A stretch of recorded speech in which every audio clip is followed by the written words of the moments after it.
being in this country is almost like a curse. Nigeria is such a difficult place to create anything. There's no structure in place for people who create stuff. It's almost like your job does not exist. You're a filmmaker. What the fuck is that, bro? Okay, so I said all of that because I've been trying to make this video since Saturday. Today is Tuesday, and I have not succeeded. I left my house today because I wanted to do something. I felt like it was out of my comfort zone. I went outside, but apparently to even film on the ground, you have to pay money. That is so daft and so unfair. A lot of Nigerians were protesting because SARS, Special Anti-Robbery Squad, were killing people. Like, hey, Nigeria isn't bad enough, let's make it worse. They would carry my phone, check the entire phone, sometimes wipe out, this has happened to me before, they would wipe out everything in your bank account, right, till you have nothing left. And then people decided, you know what, we need to speak up.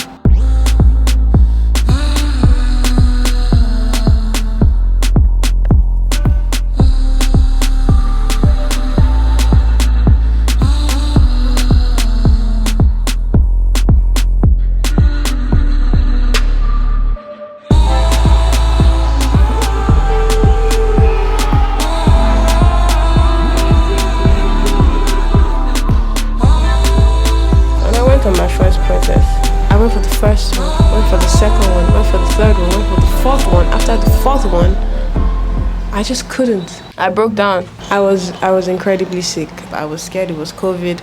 I went to the clinic. It wasn't, but they weren't really sure what it was either way, and that was even scarier for me. Now I was forced to go to another hospital, and this time they figured I had an infection, but this infection was spreading really fast. I obviously was on my bed almost 24/7. I felt useless. I hated it. It made me so sad. It gave me so much time to think and create unnecessarily stupid thoughts in my own head. And then one day, right, in my depression, in my sadness, I stumbled on a video. Essentially every year, the interest generated by the endowment is up for grabs for a creator, any creator, to just have and quit their job and become an artist full-time. Fuck yeah. This is a sick person who has just thought of quitting her job. And I'm like, bro, of course, yes, I'm going to do this. Basically, you had to pitch an idea to them or what you would use the money for. But at the time, I was still sick. And I knew I did not have the strength to make this video.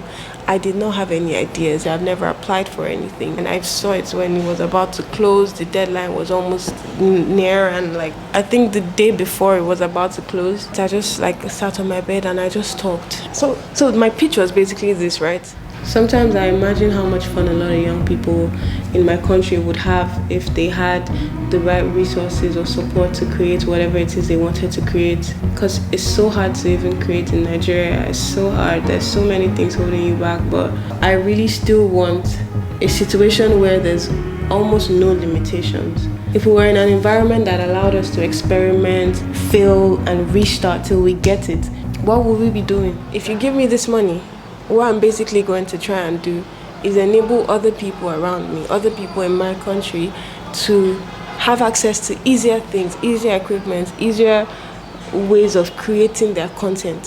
When I was done with it, I was like, this is so trash. But I sent it anyway. It was the first time in my life that I was applying for anything. I waited and waited and waited and waited for the result of the thing to come out.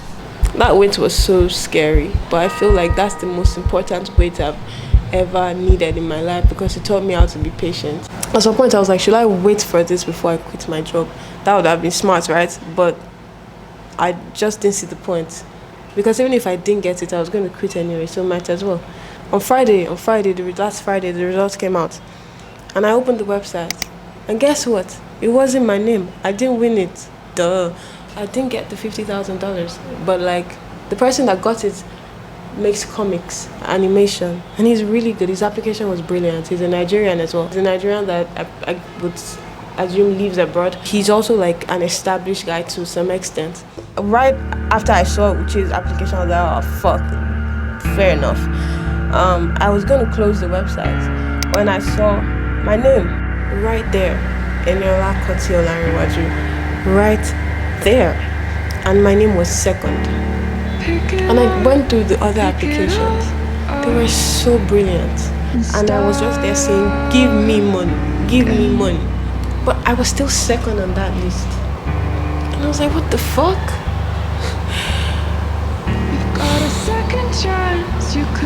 Like, it was the first time in my life I've heard people say, oh, Korty, you inspire me, you inspire me. That was the first time in my life that I felt like I inspired myself. And I was like, bruh, thousands of applications, man, thousands. It was so encouraging. It was a feeling I'd never felt before. I thought I was going to be sad if I didn't get this thing. That's what people told me, at least. But I'm not sad. I don't feel one bit of sadness in my bone, because I know that I'm going to make more than $50,000. Regardless of how difficult it is to create in Nigeria, people are doing it. People have done it for years, so I shouldn't sit down and sulk. I was sick.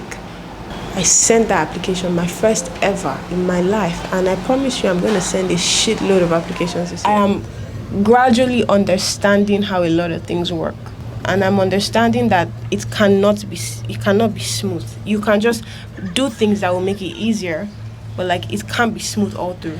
It's like if you're throwing a dart, right? And you throw the first one, you miss. You throw the second one, you miss. You throw the third one, you miss. You throw the fourth one, you miss. You keep throwing and throwing and throwing, and you just keep missing. The more you throw, the more your hand is adjusting to trying to get the right spot on the dart. You would either just like hit it, or you would be close and somebody who knows how to work this thing just helps you adjust it. But someday it will hit. And I feel like that's what's going on in my life right now. I'm hitting the spot slowly, but the people that are consuming my work and my art are kind of raising it up for me. I don't expect a Christmas miracle to happen. I don't expect that now, oh, somebody's gonna send me 50K and say, oh, buy your equipment, shout out to you for losing that grant. But I definitely think that like this has birthed a new strength in me. I fear nothing. It's like, bro, if you could come this far, you can go a lot farther. I promise you, I'm not trying to inspire anybody or motivate anybody. Right now, I am inspiring myself. And I don't want this to be like a channel where I come to talk about my failures. Oh my God, I reject that. I think for me, this kind of feels like therapy. I'm aware of the things happening in my life, and I can get them out of my head, because the more things are in my head, the less space I have to think, because it's too many things to think about at once. So once I can let things go, there's space for new things to flow. There's space for me to have new ideas. So I just don't want to keep too many things in my head these days. So yeah, almost is just a step closer. I'm just glad. I'm still at peace. I'm working hard. I think maintaining your happiness requires hard work, and it requires a balance. So if you have like $50,000 you're not using, hit me up. I know how to help you use it. My YouTube has gone from 3,000 to 7,000 in 2 days. That's crazy. That's so crazy to me.